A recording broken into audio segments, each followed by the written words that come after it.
ಏನು ಧೋರಣೆ ಇದೆಯಲ್ಲ, ಏನು ಅಲ್ಲಿ ಸರ್ಕಾರಿ ಕಾರ್ಯಕ್ರಮದಲ್ಲಿ ಏನು ಇವತ್ತು ಯಾವ ರೀತಿ ನಿಮ್ಮ ನಡವಳಿಕೆ ಇತ್ತು, ಯಾವ ರೀತಿ ಕಾರ್ಯಕ್ರಮ ಇತ್ತು, ಇವತ್ತು ಸರ್ಕಾರದ ಇವತ್ತೇನು ಕಾರ್ಯಕ್ರಮಗಳನ್ನು ಜನರಿಗೆ ತಲುಪಿಸಲಿಕ್ಕೆ ನೀವು ಪ್ರಯತ್ನ ಮಾಡಬೇಕು ಹೊರತು ನೀವು ಇಲ್ಲಿ ನನಗೆ ನೀವೇನಾದರೂ ಅಲ್ಲಿ ಗೌರವ ತೆಗೆದಿರ್ಬೋದು, ಆದರೆ ಇಡೀ ವಿಧಾನ ಪರಿಷತ್ತಿನ ಸದಸ್ಯರಿಗೆ ಇವತ್ತು ಎಲ್ಲ ಶಾಸಕರಿಗೆ ನೀವು ಗೌರವ ತೆಗೆದಿದ್ದೀರಿ. ಇವತ್ತು ಹಿರಿಯರಿದ್ದೀರಿ, ತಾವು ಶಾಸಕರಾಗಿದ್ದೀರಿ, 5 ಬಾರಿ ಶಾಸಕರಾಗಿದ್ದೀರಿ.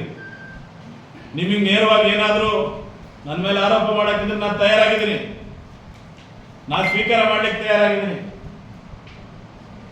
ಅಧಿಕಾರಿಗಳನ್ನ ಇವತ್ತು ನಿಯಂತ್ರಣದಲ್ಲಿ ಇಡಕ್ಕೆ ಹೋಗ್ಬೇಡಿ.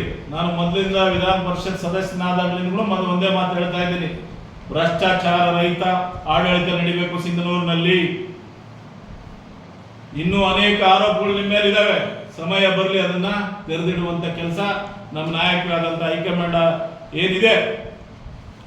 ಇವತ್ತು ಡಿ ಕೆ ಶಿವಕುಮಾರ್ ಇರ್ಬೋದು, ಸಿದ್ದರಾಮಯ್ಯ ಸಾಹೇಬ್ರು ಇರ್ಬೋದು, ನಮ್ಮ ವೇಣುಗೋಪಾಲ್ ಸಾಹೇಬ್ರು ಇರ್ಬೋದು, ಸುರ್ಜೇವಾಲಾ ಸಾಹೇಬ್ರು ಇರ್ಬೋದು, ಅವರಿಗೆ ಗಮನಕ್ಕೆ ತರುವಂತ ಕೆಲಸ ಮಾಡ್ತೀನಿ. ನೀವೇನೇನು ಮಾಡಿದ್ರಿ ಇಲ್ಲಿ ಸಿಂಧನೂರಿನಲ್ಲಿ ಅಂತೇಳಿ ತಾವು ಇವತ್ತು ನಿಮ್ಮ ಹಿಂಬಾಲಕರಿಂದ ಇದಕ್ಕೆ ಪ್ರೆಸ್ ಮೀಟ್ ಮಾಡಿಸೋ ಅವಶ್ಯಕತೆ ಇಲ್ಲ. ಮತ್ತೆ ನಾನು ಪ್ರೆಸ್ ಮೀಟ್ ಮಾಡಿದ್ಮೇಲೆ ತಮ್ಮಿಂದಲೇ ಸ್ವತಃ ನಾನು ಉತ್ತರ ಬಯಸ್ತೇನೆ.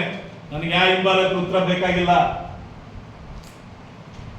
ಯಾವ ನಿಮ್ಮ ಕುಟುಂಬದ ಸದಸ್ಯರಿಂದ ನನಗೆ ಉತ್ತರ ಬೇಕಾಗಿಲ್ಲ. ಇವತ್ತು ಕಾಂಗ್ರೆಸ್ ಪಕ್ಷದಿಂದ ನೀವು ಅಧಿಕಾರಕ್ಕೆ ಬಂದಿದ್ದೀರಿ, ಕಾಂಗ್ರೆಸ್ ಪಕ್ಷದಿಂದ ನೀವು ಶಾಸಕರಾಗಿದ್ದೀರಿ, ಅದನ್ನೆಲ್ಲ ಮರಿಬೇಡಿ. ಏನೇನು ಮಾಡ್ತಾ ಇದ್ದೀರಿ ನೀವು ವಿರೋಧ ಪಕ್ಷದವ್ರ ಜೊತೆಗೆ ಸೇರಿಕೊಂಡು ಹೊಂದಾಣಿಕೆ ರಾಜಕೀಯ ಮಾಡಿಕೊಂಡು ಸಿಂಧನೂರಲ್ಲಿ ಯಾವ ರೀತಿ ಪಕ್ಷನ ಮೂಲಿಗುಂಪು ಹೋಗ್ತಾ ಇದ್ರೆ ಎಂಬುದು ನನಗೆ ಗೊತ್ತಿದೆ. ಈಗ ಏನು ನಮ್ಮ ನಾಯಕರಿಗೆ ತಿಳಿಸುವಂತ ಕೆಲಸ ಮಾಡಿದ್ದೀನಿ ಆಲ್ರೆಡಿ. ಇವತ್ತು ಏನು ವೇದಿಕೆಯ ಸಂಸ್ಕಾರವನ್ನು ಮರೆಯುವುದು ಹಿರಿಯರ ರಾಜಕಾರಣಿಗಳಿಗೆ ಶೋಭೆ ತರುವುದಲ್ಲ. ಇವತ್ತು